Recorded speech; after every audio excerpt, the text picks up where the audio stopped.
وصحبه وسلم اللهم يا من مقاليد الأمور كلها بيدك وإليه يرجع الأمر كله يا فتاح يا عليم افتح علينا فتحا قريبا وصلى الله على سيدنا محمد وعلى آله وصحبه وسلم.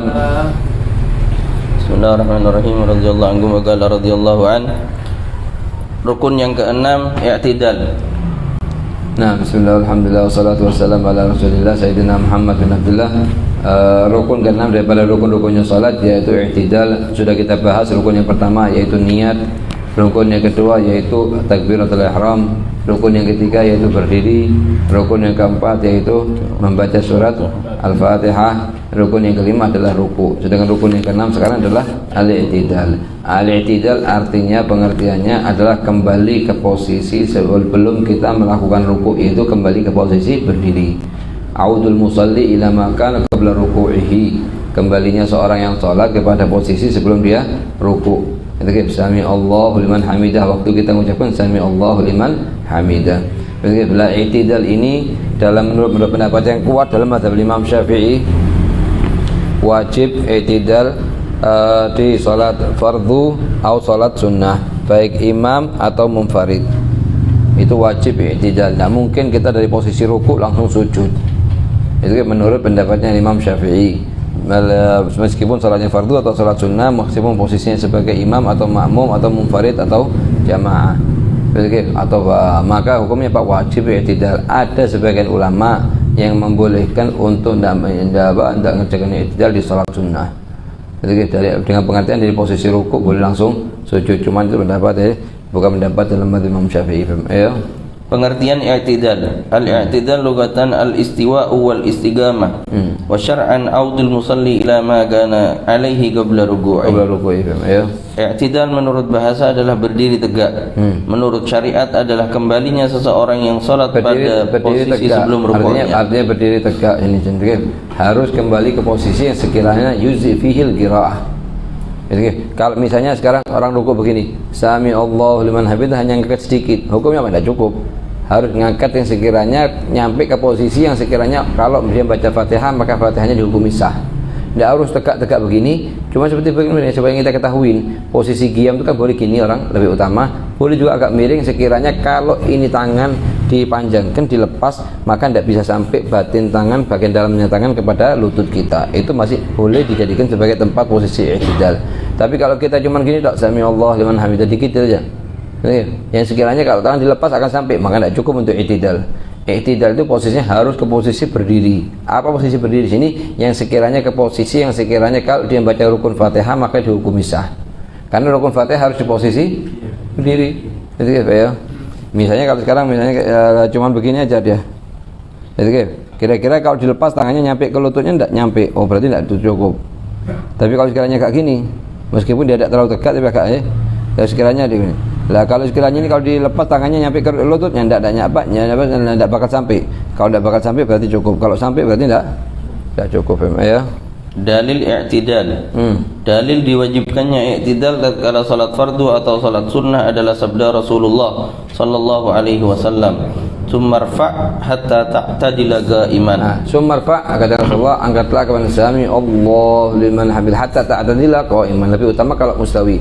Sekiranya lurus seperti ini kita sebelum sholat tadi itu, sebelum kita mulai sholat, lebih utamanya. Kalau misalnya agak miring sedikit, tidak masalah. Miring sedikit tidak masalah. Sekiranya pokoknya kalau dilepas tangan tidak sampai ke lutut, itu definisinya. Betul ya? Kalau sudah dilepas tangan sampai ke lutut, itu artinya sudah ruku, bukan qiyam lagi. Sedangkan maknanya i'tidal itu kembali ke posisi qiyam, ke posisi berdiri, ya.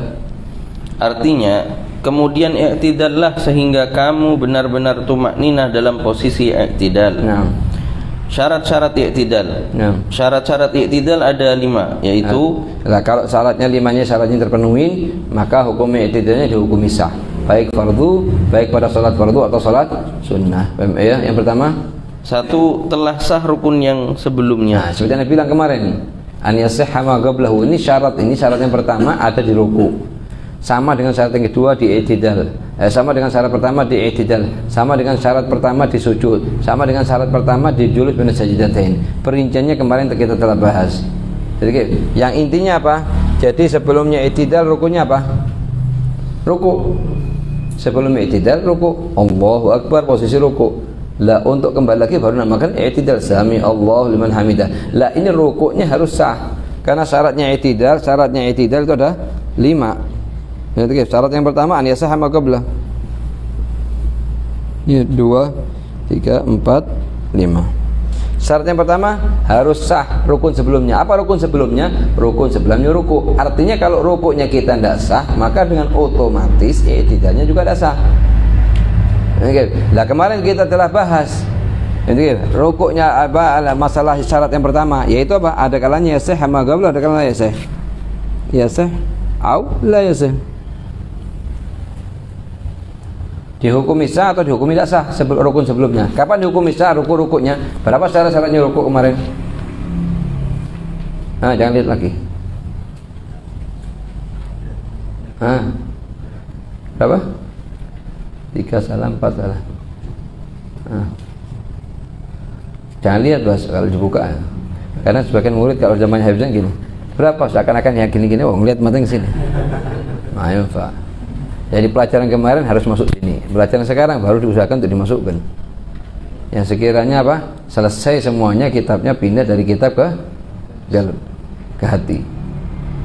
Kalau terlalu i'timad di hati galab nanti hilang kitabnya tidak ke bawah, alas ilmunya hilang di kitabnya. Katanya Imam Syafi'i, ilmuku di aku. Kalau aku masuk pasar, ilmuku di pasar. Kalau aku masuk ke masjid, ilmuku di masjid. Jadi kita baca dikit-dikit. Kita baca tiap harinya tidak panjang ini. Semuanya ukuran 1 lembar, bisa dihafalkan dalam waktu setengah jam. Cuman butuh namanya taufiq. Nah itu syarat yang pertama. Berapa syaratnya rukuk kemarin? Di sini dikatakan syaratnya harus rukuknya harus sah. Loh, syaratnya rukuk berapa? Supaya dari rukuk ini kita menghukumi i'tidal kita sah. Tapi jangan dibuka babnya rukuk, anak ngomong kayak gini. Nah, ya, berapa syaratnya rukuk? Oh, muskilah. 1 masjid. 5. Lah, tambah 1. Nah. Syaratnya rukuk berapa? 6. Situ berapa tulis di kitabnya? Syaratnya rukuk 5. Ya tidak dimasukkan satunya. Untuk hanya sahamahu, ada sebagian ulama yang memecahkan 1, memecahkan 2 dijadikan 1. Ya, yang kelima, 5 syaratnya misalnya, atau dianggap 6. Lah, sekarang harus tahu kalau hukumnya i'tidal ini dihukumi sah kalau 5 syaratnya terpenuhi. Marhaba. Sekarang kalau sah hukumnya gimana? Oh, berarti i'tidalnya kita juga dihukumi sah. Kalau tidak sah, semuanya sudah kita bahas apa? Ada kalanya apa?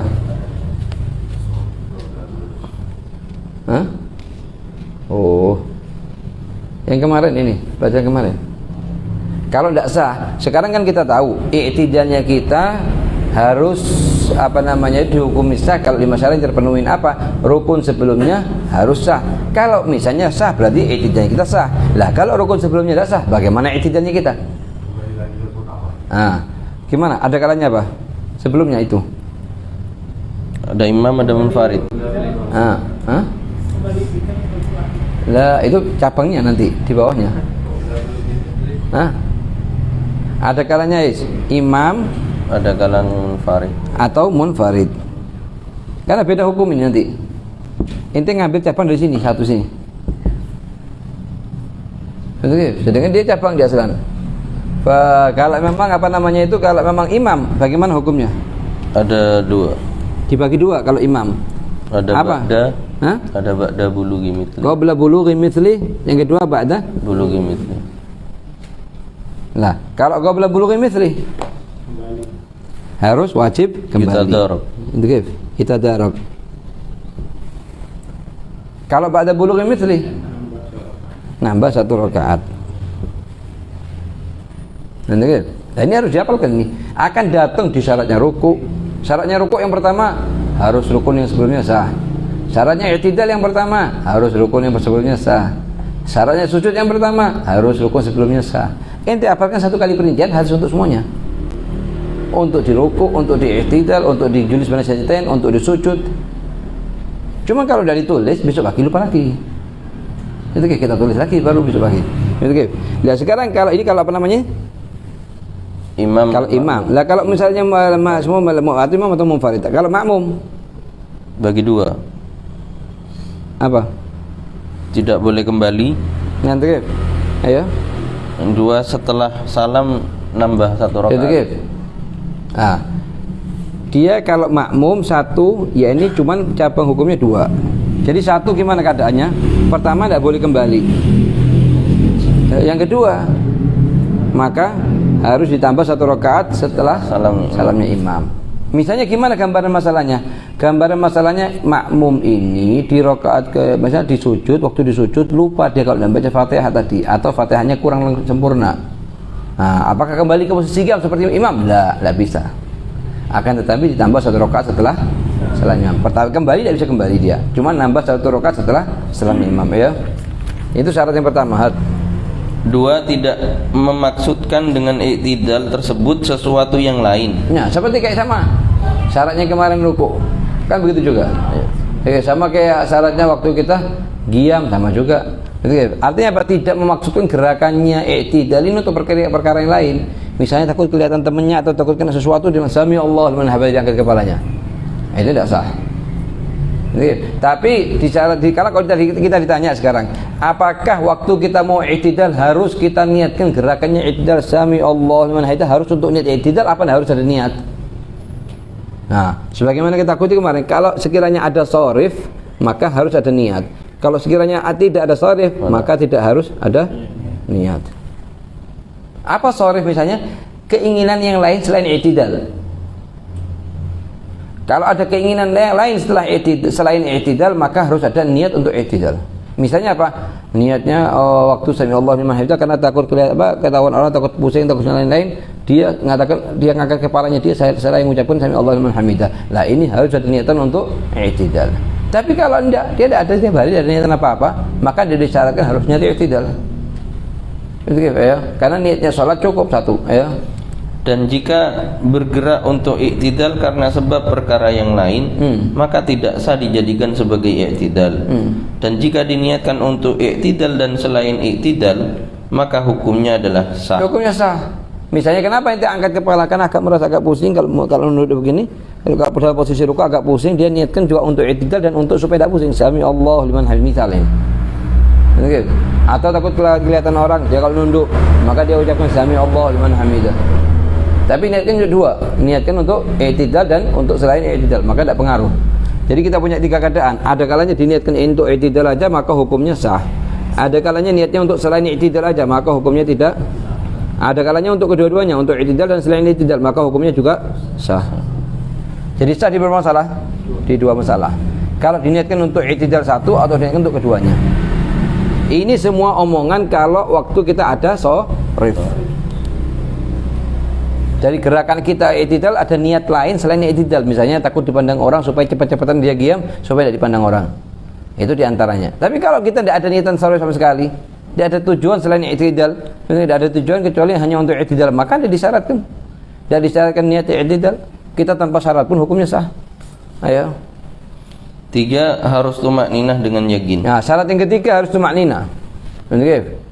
Sebagian ulama jadikan 3, jadikan 1 syarat, sebagian ulama jadikan 2 syarat. Apa? Jadikan harus dengan tumakninah. Syarat yang setelahnya harus tumakninahnya harus yakin. Sebagian ulama jadikan 1 syarat, harus tumakninah dengan yakin. Mau dijadikan 1 syarat atau jadikan 2 syarat maknanya sama. Gitu ya? Makanya ada kalanya bisa dikatakan syaratnya i'tidal 5 atau dijadikan syaratnya i'tidal 6. Sama juga ruku.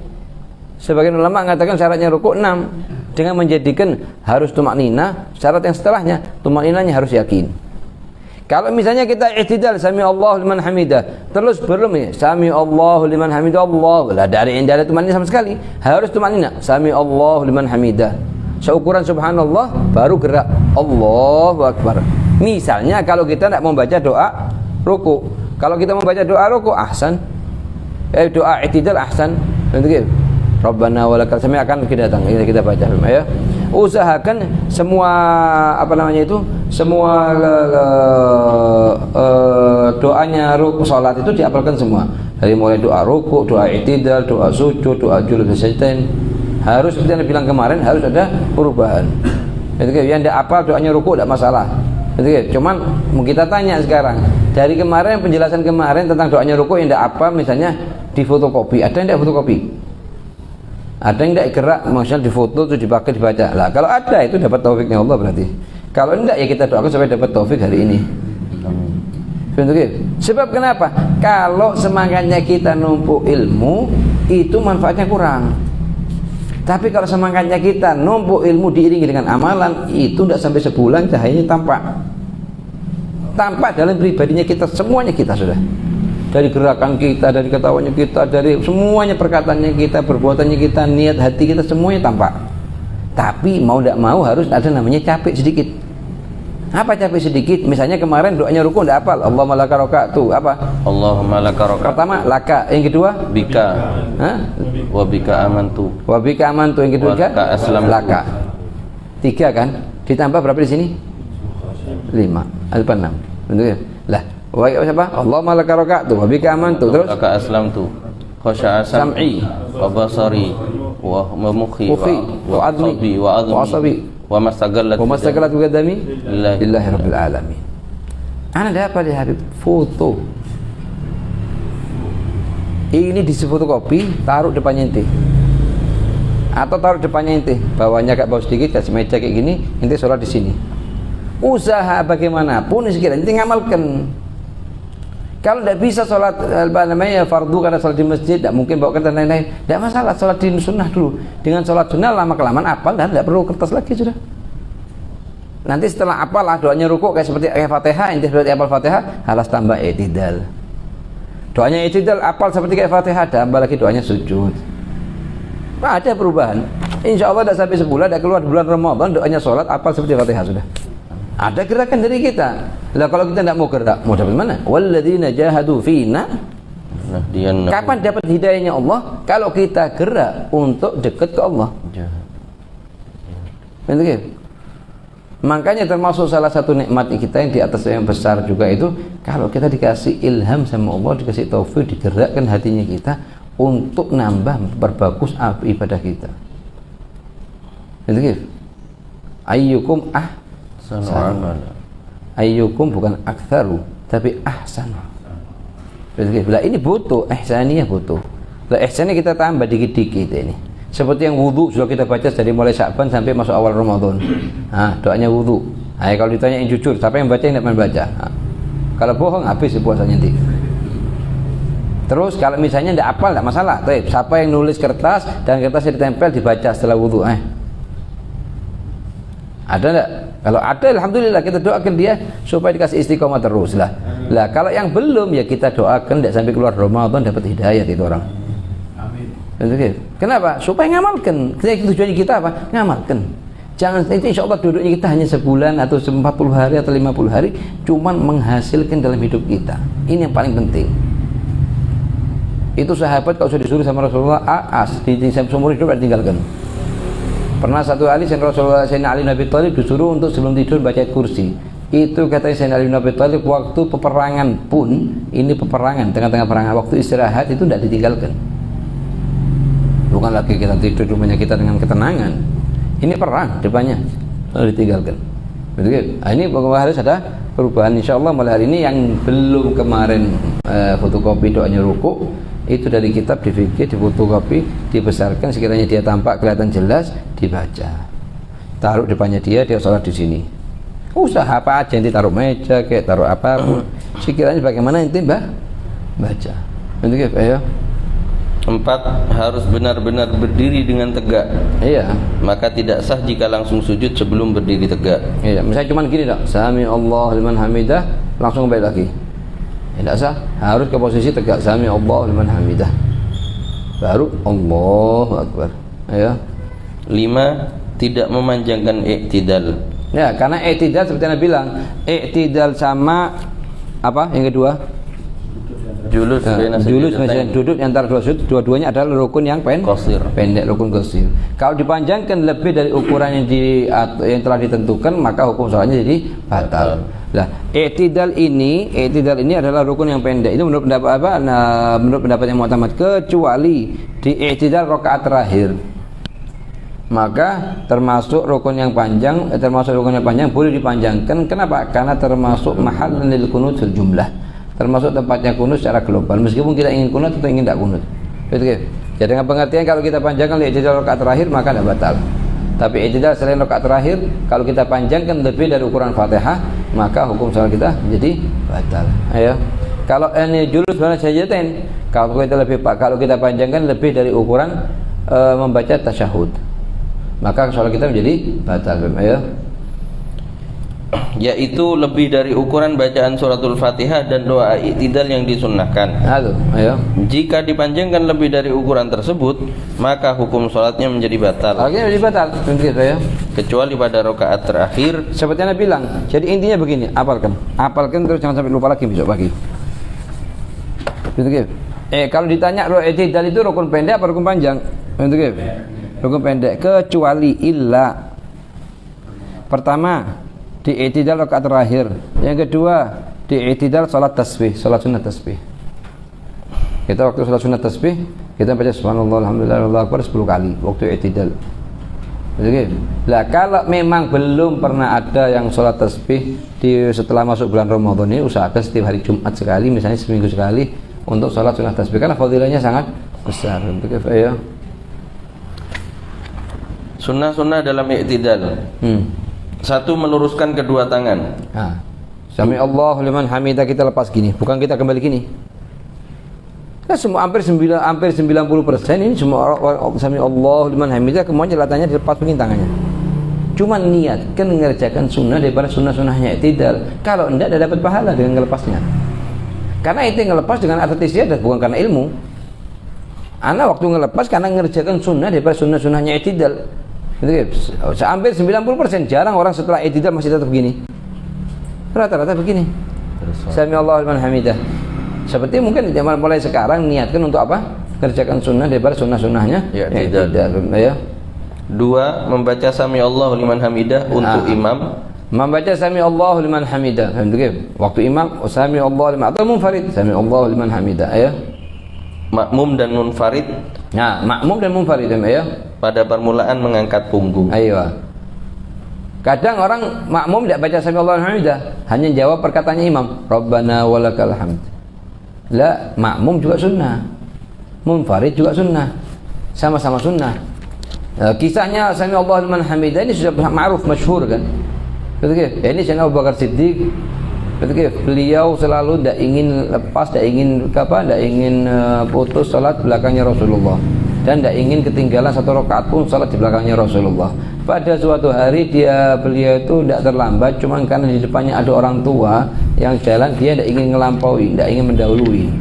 Jaga adabnya sama orang tua tersebut, sahabat tersebut yang tua. Cuma di sisi yang lain dia kebingungan dengan salatnya Rasulullah, takut ketinggalan salat bersama Rasulullah. Akhirnya apa? Dia minta sama Allah agar jangan sampai ketinggalan dengan rakaat sama Rasulullah SAW. Waktu posisi Rasulullah sudah ruku, Allahu Akbar ruku, di posisi ruku itu Jibril turun kepada Rasulullah. Seraya mengatakan, ya Rasulullah, Allah merintahkan kamu untuk menahan diri di posisi ruku, untuk menunggu Sayyidina Abu Bakar Siddiq datang. Sesungguhnya dia di hajatnya Allah dan hajatnya Rasulnya. Begitu masuk masjid, Sayyidina Abu Bakar Siddiq langsung takbir. Kemudian setelah takbir ruku, setelah ruku itu maknanya di posisi ruku dia syukur sama Allah karena tidak ketinggalan satu rakaat pun sama Rasulullah. Seraya mengucapkan alhamdulillah dalam hatinya dia mengucapkan alhamdulillah. Akhirnya turun wahyu kepada Rasulullah untuk mengucapkan waktu i'tidal sami Allahu liman hamidah. Allah telah dengarkan orang yang mengucapkan alhamdulillah tadi. Jadi sunnah mutabak sampai hari ini. Imam itu mengucapkan sami Allahu liman hamidah, kita mengucapkan juga sami Allahu liman hamidah, baru Rabbana walakal hamd. Jangan terus kita baca walakal hamdnya aja, kita tinggal sami Allahu liman hamidah. Sunnah at-tasmi' itu namanya tasmi' al-sunnah untuk kita baca meskipun posisi kita sebagai imam atau munfarid atau makmum. Ayo.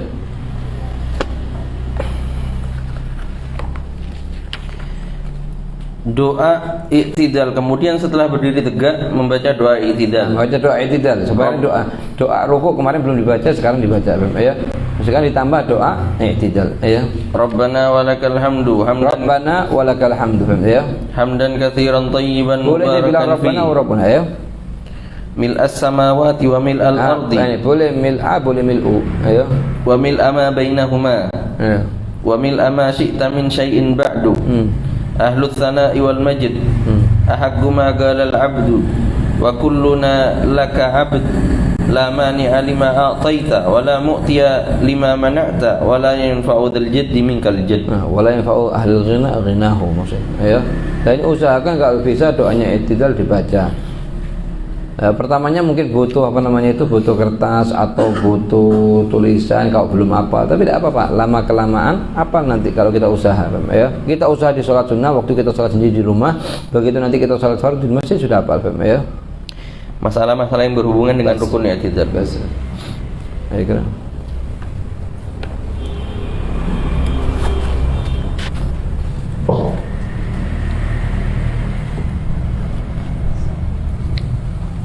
Bismillahirrahmanirrahim. Alhamdulillah ta'ala wa nafa'ana bi ilmikum wa bil misal salihin. Ahkamun nikah. Nah, bismillah, alhamdulillah, salatu wassalamu ala Rasulillah. Di sini para ulama menjelaskan bahwa nikah itu memiliki 5 hukum. Ada kalanya nikah bagi seseorang hukumnya wajib. Ada kalanya nikah bagi seseorang hukumnya sunnah. Ada kalanya nikah bagi seseorang hukumnya makruh. Ada kalanya haram, ada kalanya mubah. Jadi setelah kita baca nanti hukum-hukumnya, nanti hukumi diri sendiri dalam posisi yang hukumnya yang sunnah nikah, atau yang wajib nikah, atau yang makruh nikah, atau yang haram nikah. Jadi, karena semua pakai prosedur hukum fikih. Apapun yang kita kerjakan dalam hidup ini punya prosedur hukum. Jadi, yang harus kita kerjakan. Karena Allah mengatakan kalau kita tidak mau ngerjakan, tidak mau ngikutin hukumnya Allah Subhanahu wa taala, itu termasuk kesalahan yang besar. Wa man lam yahkum bima anzalallah fa ulaika zalimun fasiqun kafirun. Satu dari 3 yang mana yang dimau diambil. Jadi, dari sini apa? Dari sini artinya kita hukumin apa yang akan kita kerjakan dengan prosedur hukum yang telah dijelaskan oleh ulama dalam kitab-kitabnya mereka. Di antaranya perihal nikah itu ada kalanya wajib, ada kalanya sunnah, ada kalanya haram, ada kalanya makruh, ada kalanya mubah, ya.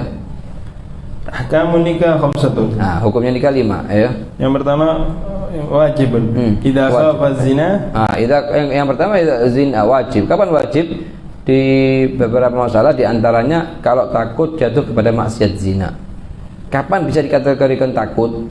Perhatikan.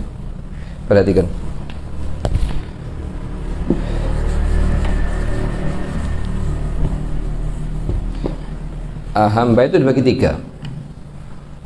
Ada kalanya bagi 2. Ada kalanya dia punya ketakwaan dan punya juga syahwat. Jadi kalau seandainya nilai ketakwaannya dia bisa mencegah syahwatnya dia, maka dikategorikan dia tidak takut. Tapi kalau ketakwaannya lemah, syahwatnya lebih kuat, maka dikatakan orang tersebut termasuk takut. Lah kalau takut berarti idza khafa zina, maka hukum nikah bagi dia wajib. Kalau tidak takut maka tidak wajib tapi sunnah. Dan tidak bisa. Misalkan 2 orang bersaudara tidak bisa dihukumi sama. Karena semua tergantung kepada nilai ketakwaannya masing-masing. Tapi kalau nilai ketakwaannya dia, rasa takutnya dia tinggi sama Allah, itu rasa takut akan cegah dia mengerjakan hal-hal yang diridhoi oleh Allah. Di antara zina dan muqaddimat zina. Zina atau permulaannya zina. Apa permulaannya zina? Mukalamah. Makanya Allah mengatakan wala taqrabu zina. Allah tidak mengatakan wala taznu. Sebagaimana orang diharamkan zina, diharamkan juga mengerjakan permulaannya zina. Apa permulaannya zina? Saling SMS-an dulu, kenalan dulu, ngambil nomor HP. Ini permulaannya ini. Allah sebagaimana mengharamkan zina, mengharamkan permulaannya dulu. Makanya wala taqrabu, jangan dekat dengan sebab-sebab yang kalian nyemplung kepada maksiat, nasallallahu afiyah waliyadzubillah, namanya zina. Ayo. Ya, yang pertama apa? Idza khafa zina, jika takut. Kapan dikatakan takut? Seorang takut jatuh kepada maksiat zina kalau dia tahu, dirinya dia sendiri dia tahu. Tidak mungkin hatta apa umiknya tidak tahu. Yang bisa menghukumi dia termasuk golongan yang wajib atau sunnah dia sendiri. Orang tua hanya bisa mandang secara zahirnya, tapi apa yang di batinnya anak tidak tahu dia. Apa yang diperbuat oleh anak di kamar mandi dia tidak tahu. Apa yang diperbuat oleh anak di kamarnya masing-masing dia tidak tahu. Kewajibannya kita apa? Kewajibannya kita mantau anaknya kita. Sebab disebutkan dalam sebuah hadis, barang siapa yang anaknya telah berumur 17 tahun dan tidak dinikahkan sehingga jatuh kepada maksiat-maksiat yang diridhai oleh Allah, maka semua maksiat tersebut ditanggung oleh abah ibunya. Nanti kenapa? Karena dia mencegah anaknya. Abu Bakar bin Abdullah Al-Attas dalam kitabnya Tadhkirul Mustafa menyebutkan hadis ini. Barang siapa yang punya anak umur 17 tahun tidak dinikahkan sehingga anak itu masuk ke maksiat-maksiat yang tidak diridhai oleh Allah, macam-macamnya maksiat zaman sekarang, macam-macam bentuknya sudah, itu yang nanggung dosanya semuanya abah uminya ini, karena dia yang ingin biarkan dia anaknya sampai jatuh kepada maksiat tersebut. Kadang itu termasuk pemikiran yang salah kalau anak tidak menikahkan anaknya kecuali selesai sekolahnya. A'udzubillahi minasyaitonir rajim. Ya, ini anak ini tidak selesai sekolah misalnya kecuali 20 tahun misalnya, dari mulai dia TK sampai selesai kuliahnya 20 tahun. Lah setelah dia masuk usia balik sampai dia nikah misalnya ada 7 tahun. Lah 7 tahun ini berapa ribu maksiat yang mau ditanggung abahnya? Lah kalau misalnya anaknya SMS-an sama perempuan, atau misalnya anaknya mengerjakan hal-hal yang tidak bagus di kamar mandi, siapa yang nanggung dosanya? Siapa yang berani nanggung dosanya? Abah uminya nanggung. Yang maksa dia tidak boleh nikah kecuali setelah selesai. Lah kalau apakah perihal tersebut salah? Dikategorikan salah kalau anaknya tidak bisa nanjah diri sendiri. Dikategorikan tidak salah kalau anaknya bisa. Lah kita tidak tahu bagaimana pribadinya anak itu sendiri. Jadi kita lihat, kita perhatikan. Katanya Habib Muhammad bin Abdullah Al-Haddar, satu orang dia dapat syahadah lulus, apa namanya itu? Kalau keluar dari kuliah dapat apa namanya? Ijazah, kecuali setelah nginjek Al-Quran sama hadisnya Rasulullah, baru dapat satu lembar ini. Ayat tidak dipakai, hadis tidak dipakai, diinjek-injek semuanya. Setelah nginjek Al-Quran sama hadis baru dapat satu lembar ini. Bukan bahasa. Jadi berapa hari dia gurau sama teman-temannya? Satu hari aja, satu kali gurau dengan ini kertas tidak ada apa-apanya, ada harganya. Dosanya mau diterima dari kali kiamat tidak ada apa-apanya dengan ini semua. Berarti artinya tidak boleh, kuliah boleh, sekolah boleh, mondok boleh. Yang paling penting anak kejaga. Dan apakah ini nikah itu memperlambat memperlambat sekolahnya? Tidak. Tergantung anaknya. Kalau anak itu rajin ya bakal rajin. Kalau anak itu sudah malas, tidak ada bedanya nikah sebelum nikah. Setelah nikah tidak ada bedanya. Kalau sudah malas ya malas. Yang paling penting apa? Jangan sampai anak tersebut mengerjakan sesuatu kita sebagai orang tua yang nanggung dosanya. Ini yang paling penting. Ayo. Itu masalah pertama. Jadi hukumnya nikah ada berapa? Ada 4. Yang pertama adalah kalau takut jatuh kepada maksiat zina, sedangkan pada sisi yang lain, pada keadaan yang lain dia mampu untuk nikah. Orang tuanya mampu untuk nikahkan. Malis itu ala nikah, mampu untuk nikahkan. Jadi takut kepada maksiat zina, syarat yang kedua mampu untuk nikah. Kenapa tidak nikah nanti? Begitu ya. Wa idza nadarahu. Masalah yang kedua, itu masalah yang pertama, wajib nikah di beberapa masalah. Masalah yang pertama kalau takut dan mampu nikah. Masalah yang kedua kalau nazar, saya nazar akan nikah, maka wajib nikah menurut pendapat sebagian ulama ya. Wa idza nadarahu haitsu nudiba liwujudil hajati wal uhbah. Haitsu nudiba, kalau sunnah.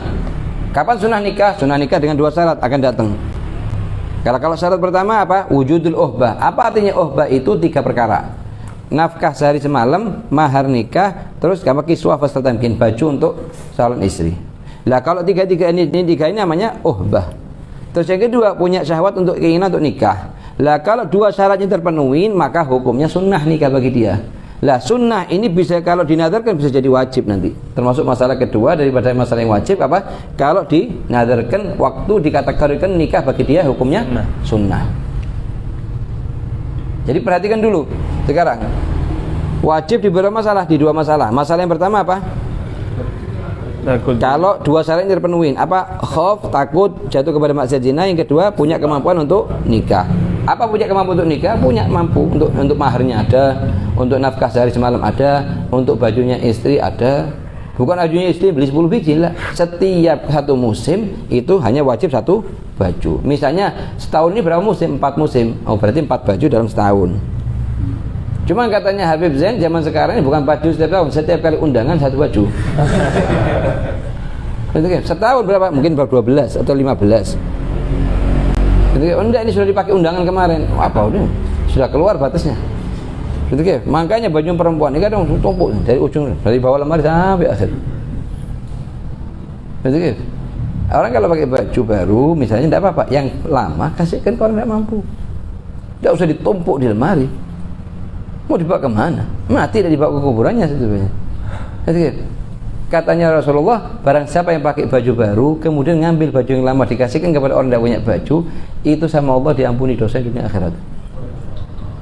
Dan dalam penjagaannya Allah di dunia sampai akhirat. Kita lihat gurunya Habib Zain ini kalau pakai baju tidak pernah sampai sebulan, tidak pernah sampai 2 minggu, 3 minggu diganti, kasihkan orang, ambil lagi, ganti lagi, orang ambil lagi. Untuk mengamalkan hadis ini ada di hadisnya itu. Fi kanafillah wa fi sitrillah, dalam penjagaannya Allah. Hayyan wa mayitan, hidup atau meninggal. Jadi kalau kita punya baju, misalnya kita tidak punya baju yang mau dipakai, kasihkan orang lain. Apalagi mau hari Idul Fitri sekarang, semuanya mau siap-siap pakai baju baru, sarung baru lah. Sarung yang lama, baju lama kasihkan ke orang. Jangan ditumpuk di rumah. Niatkan waktu ngasihkan ke orang untuk mengamalkan hadisnya Rasulullah. Apa hadisnya? Banyak hadisnya. Ente lihat di kitab adab itu waktu pakai baju ada di situ.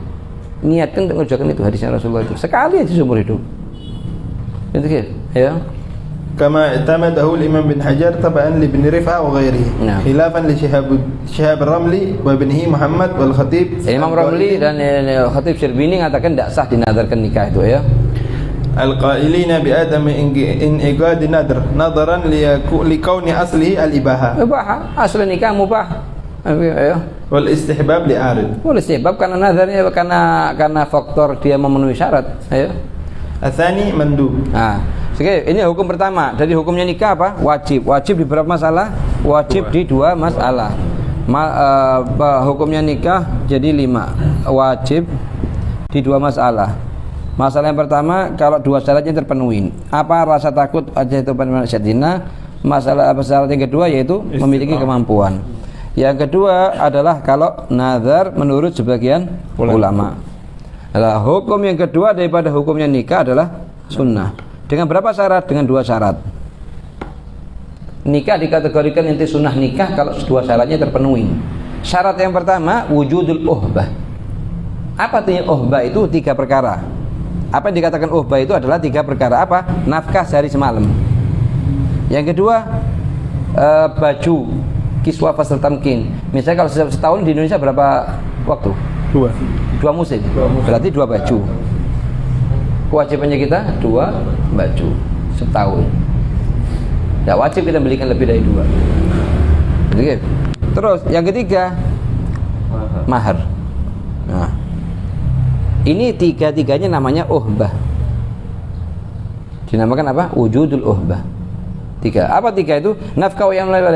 Ente punya nafkah yang laila berapa? Nafkah untuk sehari semalam untuk suami istri berapa butuhnya kira-kira? 50.000. Anggap 50.000 misalnya. Nah, baju 2 baju berapa misalnya? 100.000 atau berapa? Atau misalnya 200.000. Lah maharnya anggap misalnya 1 juta. Kalau punya 1.250.000, halas. Punya namanya uhbah. Loh, hari kedua makanya di mana? Hari kedua Allah yang nanggung. Yang ada kita bahas hari 1. Hari 1 dimakan dulu, dihabiskan. Waktu inti di perutnya ibu Allah yang nanggung. Waktu inti kecil Allah yang nanggung. Kenapa waktu inti bisa gerak inti tidak punya kepercayaan seperti inti kecil? Ahsan 5-nya inti waktu inti masih kecil masih lebih kuat. Waktu inti kecil tidak pernah kepikiran, tidak pernah tegang. Sudah besar bisa gerak, bisa nyari, tambah imannya lemah. Tapi harus tambah kuat. Sama kayak Imam Tawus. Imam Tawus waktu mau berangkat haji ini tanya ke istrinya, wahai istriku, aku mau berangkat haji. Dulu berangkat haji kan butuh berbulan-bulan. Berapa nafkah yang sekiranya aku taruh kepada kamu untuk nafkahnya kamu, istri-istri, anak-anaknya kamu semuanya? Dijawab sama istrinya, sekiranya waktu kamu tahu kita akan hidup sampai kapan. Loh, aku tidak tahu kamu mau hidup sampai kapan. Pasrahkan kepada yang tahu kalau tidak tahu. Ini perempuan yang ahli tawakul kamil ini. Kalau kamu tidak tahu, pasrahkan kepada zat yang mengetahui kapan kita sampai hidup. Akhirnya apa? Berangkat Imam Tawus. datang tetangga-tetangganya, biasa fudul, tukang fudul. Oke. Zaman sekarang kan tetangga kadang cuma pas nyari kabar, Bas. Ngasih faedah ilmu enggak ada. Oke. Tanya, itu suaminya kamu sudah berangkat? Iya berangkat. Ini enggak berapa hartanya? Berapa dinar? Berapa dirham? Ditanya, dikembalikan soal. Ya fulan, ya fulan, ya fulan, ya fulan. Ana mau tanya sekarang kepada kalian semua, suaminya ana ini zat pemberi rezeki atau orang yang makan rezeki? Hendak orang yang makan rezeki. Nah, orang yang makan rezeki telah berangkat, zat yang beri rezeki tetap ada sama anak. Orang yang makan rezeki sama anak ente orang berangkat sudah. Tidak ada bedanya bagaimana? Tapi zat pemberi rezeki ada sama anak, tidak berangkat sama sekali. Ini perempuan kayak gini ahli tawakul kamil. Ini kalau dapat tidak apa-apa yang diambil. Ayo. Tsani mandub li muhtajin ile ay ta'ikin lahu. Tiga perkara ini dinamakan apa? Uhbah. Apa uhbah itu? Yaitu nafkah sehari semalam, nafkah waktu hari nikah dan malamnya. Terus adalah kiswah fasal tamkin, baju untuk 2 kali musim. Kalau memang di Indonesia 2 musim, kalau 3, kalau 4. Wah, yang ketiga adalah mahar. Mahar ini tergantung dari sifat perempuan tersebut dan tergantung dari keadaan daerah, tergantung dari tingkatan keluarga, macam-macam ini tergantung dari keadaan masing-masing. Tidak bisa kita hukumi satu perempuan maharnya sama se-Indonesia, tidak. Jadi, ya tergantung dari keadaannya perempuan tersebut. Kalau keluarga begini, kalau keluarga begini, kalau dia misalnya hafal Quran tidak sama seperti yang tidak hafal Quran. Wah kata ini. Kalau dia perempuan yang perawan tidak seperti kalau dia thayyib. Wah kata. Ayo. Limuhtajin ilai ay ta'ikin lahu bitawqanihi. Syarat yang kedua supaya sunnah punya keinginan untuk nikah, artinya punya syahwat untuk nikah. Punya syahwat untuk nikah. Lah, kalau 2 syaratnya sudah terpenuhi, maka nikah bagi dia dikategorikan hukumnya sunnah. Pertama, wujudul uhbah, yang kedua adalah punya keinginan untuk nikah, punya syahwat untuk nikah. Oke, kalau belum punya syahwat buat apa nikah? Oke, ada orang seperti wasayyidan wa hasuran, mana hasud ada mail untuk nikah. Nabi Allah Yahya. Oke, wasayyidan wa hasuran wa kana salihin. Lah, kalau sudah 2 syarat yang terpenuhi, maka nikah hukumnya bagi dia adalah sunnah. Paham ya? Yajidu uhbatahu min mahrin wa kiswati fasli tamkin wa nafaqati yaumihi wa in ishtaghala bil ibadah. Wa in ishtaghala bil ibadah. Dia 2 syaratnya terpenuhi. Apa hukumnya? Sunnah nikah. Meskipun dia sibuk ibadah, apalagi yang malas ibadah. Artinya sibuk ibadah, senang puasa, zikir, taklim, i'tikaf. Di sisi yang lain dia sebagai manusia sesuatu yang wajar, karena Allah menciptakan ada namanya malaikat punya akal, tidak punya syahwat. Manusia punya akal, punya syahwat. Bahima hewan ini punya syahwat, tidak punya akal. Kalau sudah syahwatnya diatur sesuai gonunnya syariat, sesuai atau kategorinya hukum syariat, itu dia akan naik ke levelnya malaikat nanti. Bentuknya manusia, tapi levelnya level malaikat. Kapan? Syahwatnya diatur sesuai hukum syariat, dikasih peraturan sesuai syariat. Jadi, ayati ahaduna, sahabat tanya ke Rasulullah, ini bahwa perkara hubungan suami istri bisa mendatangkan pahala. Sangat heran sahabat, ya Rasulullah, ayati ahaduna syahwatu wa yakun fi ajr, hanya pas melepaskan syahwat ada pahala. Rasulullah tidak menjawab iya atau na'am atau la, hanya Rasulullah ngasih gias sebaliknya, mafhumul mukhalafah. Alaysa idza wadhahu bil haram akan lahu wizr. Kalau seandainya ditaruh di tempat yang haram, apakah datangkan dosa? Naam, begitu juga kalau ditaruh di tempat yang halal. Artinya apa? Dengan gonun, dengan peraturan, dengan adab. Itu peraturan perkara dianggap mubah, halnya syahwat bisa berubah jadi ibadat. Lah, sekarang kalau sudah sunnah, dihukumi sunnah, karena 2 syarat yang terpenuhi, maka hukumnya dia sunnah bagi nikah. Meskipun anak ini senang ibadah, meskipun bahkan akan lebih sempurna ibadahnya dia setelah dia nikah. Ya. Salis makruh. Ya, yang ketiga hukumnya makruh untuk nikah. Siapa dia? Ya. Liman faqadal uhba wa lam yatik. Perhatikan. Jadi kita ketahui tadi wajib di dua masalah. Terus sunnah dengan 2 syarat. Syarat yang pertama wujudul uhbah, yang kedua punya syahwat untuk nikah. Yang dimaksud uhbah itu adalah satu dari 3 perkara. Nah, yang ketiga sekarang makruh. Oke, apa hukumnya makruh ya? Kapan makruh? Liman faqad al-uhbah wa lam Tidak punya uhbah. Ini uhbah tidak ada sama sekali. Tidak punya nafkah yaumul lailah, tidak punya mahar, tidak punya untuk beli baju. Atau liman wajid uhbah ya? Walam yatuk linikah. Walam yatul nikah. Ini juga tidak punya keinginan untuk nikah. Tidak punya uhbah, tidak punya nikah. Apa hukumnya? Makruh nikah. Makruh bagi dia untuk nikah. Dua-duanya apa ini? Dua syaratnya tidak penuhin atau ya? Awajad al-uhbah wa Dia uhbah punya, dia uhbah ini punya. Ya, wabihi illatun tamam. akan tetapi ada illah, ada penghalang-penghalang yang menghalangi dia, ya. Seperti apa? Kaharamin. Seperti orang sudah tua. Tidak ada minat sama sekali untuk nikah, tapi dia kaya. Cukup mampu untuk uhbah, semuanya mampu dia. Makruh untuk nikah. Kenapa? Karena kesian sang istri. Gitu kan? Di sini ada zamannya Sayyidina Umar bin Khattab, seorang orang tua nikahkan putrinya yang masih sangat muda dengan orang yang sangat tua. Sampai istrinya itu tidak sabar, karena tingkahnya orang tuanya, ngambil pisau dibunuh suaminya. Setelah dibunuh suaminya, diangkat masalah tersebut kepada Sayyidina Umar bin Khattab. Akhirnya Sayyidina Umar bin Khattab mengeluarkan hukum tidak boleh nikahkan anak yang muda, putri yang muda dengan anak yang muda, kecuali dengan anak yang muda. Tidak boleh nikahkan orang tua. Tapi hukum syariah, hukum fikih tetap ini. Hukum fikih kalau mau dinikahkan anak umurnya 17 tahun dinikahkan dengan umur 80 tahun tidak masalah.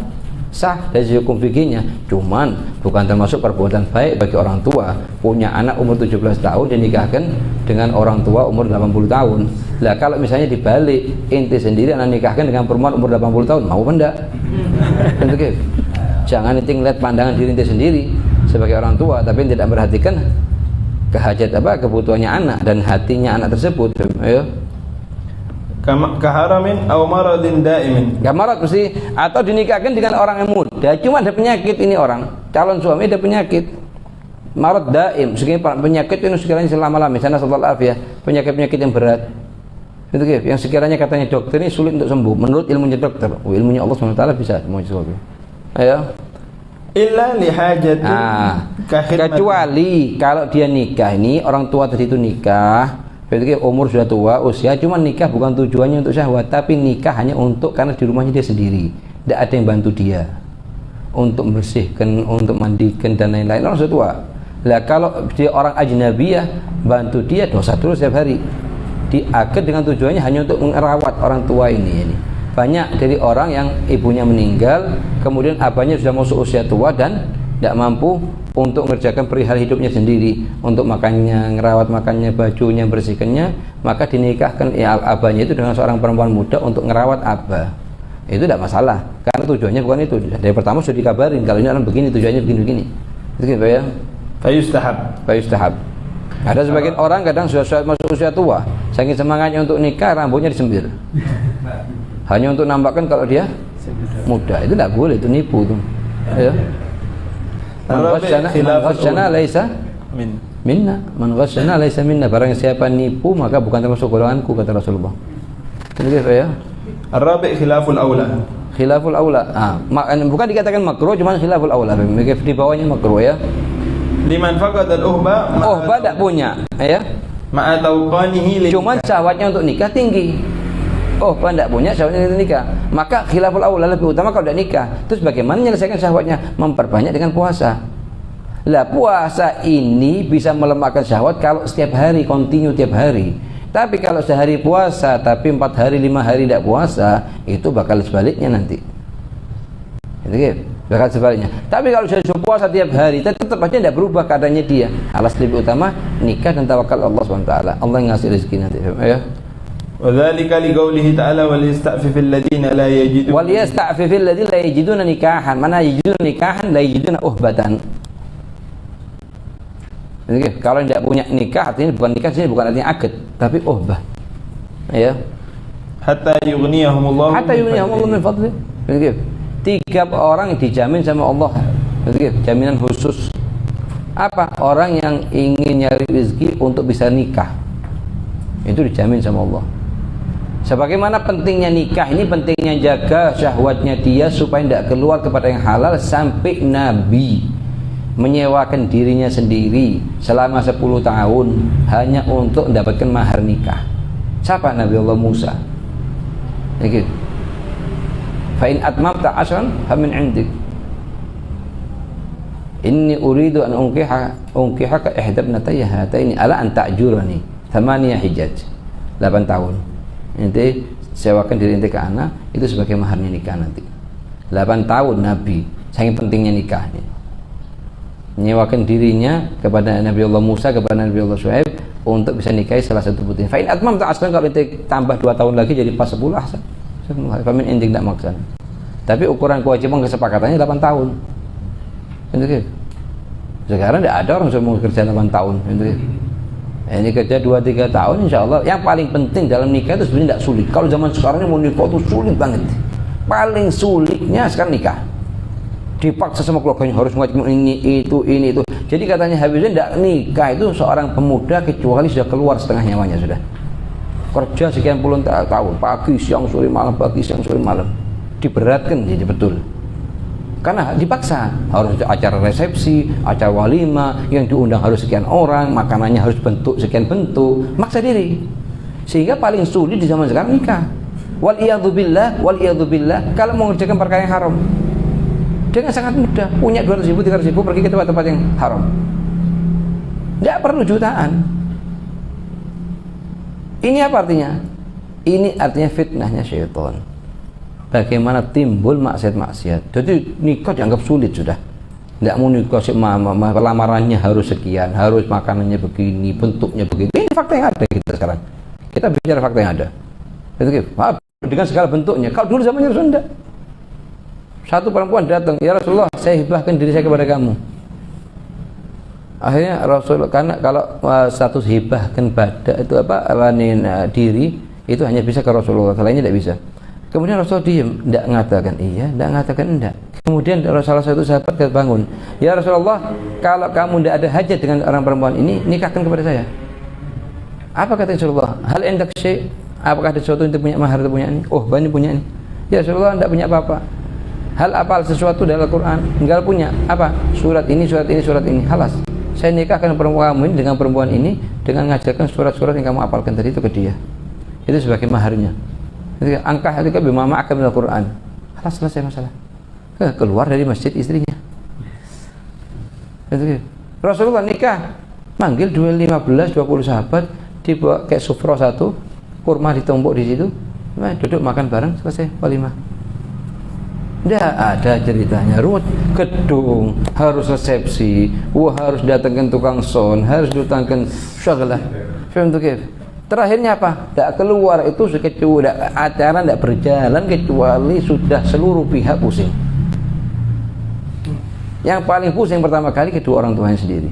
Utang sana, bingung ke sana. Itu kadang orang kalau mau nikahkan anaknya 3 bulan sebelumnya itu sudah orang tua tidak tidur. Ala ish, ya Bu ya. Untuk sehari semalam. Untuk apa sehari semalam? Lillah, tidak ada lillah lah. Untuk lisannya orang, jaga lisannya orang. Jangan sampai dibicarain orang. Harus ini sempurna. Kalau misalnya ada orang misalnya buat acara nih ya, buat acara, bagaimana acaranya dia lebih lagi. Yang satunya lebih lagi. Tanafus. Untuk nyari syaghalalillah sulit zaman sekarang. Syaghalalillah sulit. Oke. Biasalah kalau zaman dulu nikah paling mudahnya dan paling buruknya kalau sampai nasallallahu alaihi wasallam maksiat zina. Kalau sekarang enggak, kebalik. Paling mudahnya kalau jatuh maksiat zina, tapi paling sulitnya kalau nikah yang halal. Itu sekarang anak muda, sekarang kalau kita bendung anak muda dengan yang kita mudahkan mereka untuk nikah, enggak akan lari kepada haram. Karena mereka punya akal, punya syahwat. Kalau Nabi, anaknya Nabi, anaknya Nabi, anaknya Nabi mengatakan wa ma ubari'u nafsi dan assalamualaikum bisu. Bagaimana kita? Kita bukan Nabi, wala apanya kita Nabi, wala kakeknya kita Nabi, wala kakeknya kita Nabi. Terus kita mengatakan afdal daripada mereka. Apalagi Mughriyat zaman sekarang. Kalau kita 25 tahun yang lalu masih lebih ringan, jauh daripada sekarang. Sekarang ada HP ini hancur. Lihat berapa banyak yang anak tiap hari nonton film-film yang tidak diridhoi oleh Allah di kamarnya sendiri. Kita mau tahu apa? Siapa yang nanggung? Itu nonton film itu kayak air laut, tambah diminum tambah haus, tambah haus, tambah haus, sampai jatuh. Gitu ya. Wal khamis haram. Haram nikah ya. Idza kana la yastati'ul qiyam bi huquqi zawjah. Kalau sekiranya tidak bisa mampu mengerjakan hak-haknya sebagai istri, mengerjakan hak-haknya istri, maka haram bagi dirinya untuk nikah. Gitu. Kenapa maksa diri kalau tidak bisa ngasih haknya hak istri? Gitu ya. Tanbih. At-tafsil al-madhkur fi ar-rajul yajri fil mar'ati kama nassa alayhi. Hukumnya nikah bagi seorang laki 5 wajib, apa yang kedua sunnah, yang ketiga khilaful aula, yang keempat makruh, yang kelima haram. Begitu juga perempuan. Sama hukumnya sama. Ada kalanya wajib, ada kalanya begini, begitu sampai 5 hukum sama. Tidak ada bedanya antara laki-laki sama perempuan, ya. Kama nassa alaihi fil Naam, law lam tandafi anha al-fajratu illa bihi wajib. Wajib. Kalau seandainya dia ini perempuan sendirian di rumah, tidak ada yang nemenin dia, takut ada orang-orang yang tidak bagus masuk ke rumahnya dia dan lain-lain, maka wajib bagi dia nikah dengan seorang laki-laki, jaga dirinya dia. Betul, jaga dirinya dia, ya. Wa ihtiyajuha lin nafaqati nadiru wujudil uhba fi ar-rajul. Ar-rajul, ya. Syurutuz zawj. Bas. Sekarang ada satu orang mau nikah.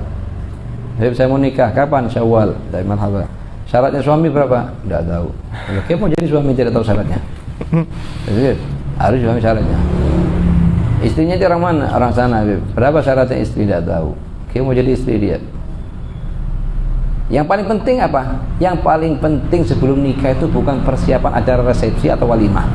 Yang paling penting dan wajib duduk calon suami istri itu di depannya orang alim, tanya apa syarat-syaratnya, adab-adabnya sebagai suami ke istri apa, adabnya istri ke suami apa, haknya istri ke suami apa, sebaliknya apa.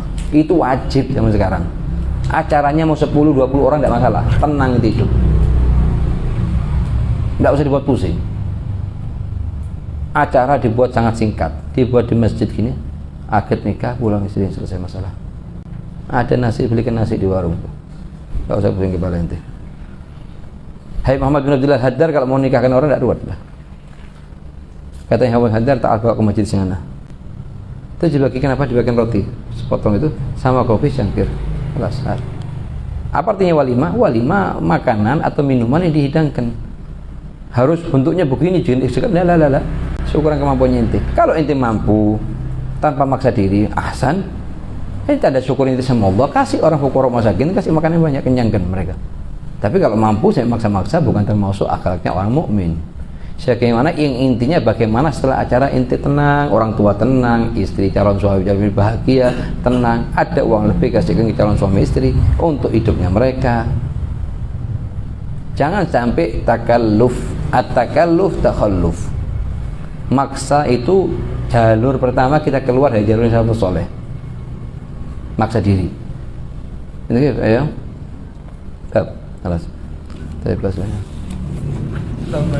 ربنا انفعنا بما علمتنا وابلغنا الذي ينفعنا رب فقهنا وفقه أهلنا وقرابات لنا بديننا مع الكل أنثى وذكر رب وفقنا وفقهم لما ترتضي قولا وفعلا كرما واذل كل حلالا دائما وأخل حق يا علماء نحظى بالخير ونكفى كل شر ربنا وأصلح لنا كل الشؤون وأقر بالرضا منك العيون واقضي عنا ربنا كل العيون قبل أن تهدينا واغفر واستر أنت أكرم من ستر وصلاة الله تغشى المصطفى من إلى الحق دعانا والوفاء بكتاب فيه للناس الشفاء وعلى الآل الكرام الشرفاء وعلى الصحب المصابيح اللهم اهدنا بهداك واجعلنا ممن يسارع في رضاك ولا تولنا وليا سواك ولا تجعلنا ممن خالف أمرك وعصاك وحسبنا الله ونعم الوكيل ولا حول ولا قوة إلا بالله العلي العظيم وصلى الله على سيدنا محمد وعلى آله وصحبه وسلم والحمد لله رب العالمين عدد خلقه ورضا نفسه وزنة عرشه ومداد كلماته الفاتحة إلى حبيبنا رسول الله جميع الأنبياء والأولياء والأصفياء ثم إلى الإمام الشافعي وجميع مشايخه والعلماء الشافعي وجميع علماء الأمة المحمدية ثم إلى صاحب الحضر مقام سيدنا مع رب الله وعبد الله بن مسعود الوالد بن عبد الله وعبد الحميد بن الشيخ بن عبد الله بن محسن ثم إلى روح أمين القدر من علي الله ثم إلى الحبيب زين الجوفي ثم إلى البقرة ثم إلى الجوفي ثم إلى ثم إلى أرواح والدينا ووالديكم وأمواتنا وأمواتكم وأموات المسلمين أن الله يتغشاهم بالرحمة والمغفرة ويسكنهم الجنة ويجعلنا وإياكم من السعداء المقبول ويجعلنا وإياكم من الأشقياء المردودين على هذه الدنيا وليكون حجة لما قرأنا هذا حجة لنا لا حجة علينا وأنه يذكرنا عند احتياجنا إليه على هذه الدنيا وأنه الله يوفقنا للعمل بما قرأنا وبما سمعنا ويجعلنا وإياكم من المتحابين في الله متزاورين في الله متآخين في الله والمتعاونين على نشر شريعة رسول الله على هذه الدنيا كلها صالحة جامعة شاملة للخيرات الآخرة وإلى حضرة النبي بسر الفاتحة.